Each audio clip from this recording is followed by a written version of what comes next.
When my grandfather passed away 2 years ago, he left his beautiful, fully paid off lakeside property exclusively to me. I was the only grandchild who stayed behind to care for him during his battle with dementia, so he made sure the estate was securely settled in my name. The moment the will was read, my toxic in-laws, specifically my husband's brother Greg and his enabling parents, decided that this property belonged to the entire family. They completely ignored the fact that my grandfather had no relation to them whatsoever. They openly demanded that I sign over 50% of the deed so they could use it as a vacation home, claiming it was selfish of me to keep an inherited asset all to myself. When I firmly said no, the harassment began. They began showing up at the property unannounced, changing the gate locks, and claiming they had an oral agreement with my late grandfather. Greg even went so far as to file a fraudulent mechanics lien against the property, fabricating invoices to claim he had done $80,000 worth of renovations on the house. It was a massive, malicious lie, designed to force me into a legal corner. My husband was devastated by his family's utter betrayal, but he stood by me completely, cutting ties with them after Greg threatened to tie me up in litigation until I went broke. That was their biggest mistake. I refused to be bullied.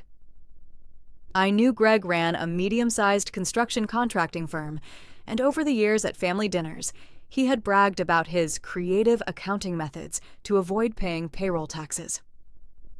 Now that he was actively trying to ruin my life, I decided to look into his business operations. I hired a private forensic investigator to look into public records, court filings, and business registries associated with Greg's company.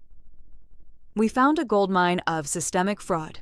He was misclassifying over 40 full-time workers as independent contractors, paying them under the table, and keeping a completely secret set of books to evade federal corporate taxes. I packaged everything beautifully into a comprehensive whistleblower file and submitted it directly to the IRS and the State Department of Labor. I also provided a copy of his fraudulent lien documents to show a pattern of deceptive financial behavior. The wheels of federal justice turn slowly, but when they hit like a freight train.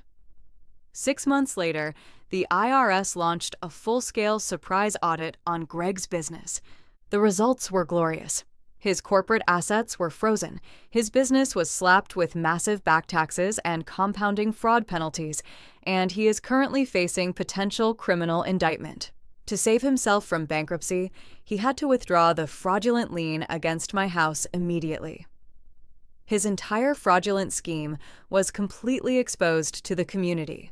My mother-in-law called us screaming, sobbing that Greg is going to lose his house and his business, demanding we help him. My husband took the phone and told her that this was the direct price of their greed and revenge, then blocked her forever.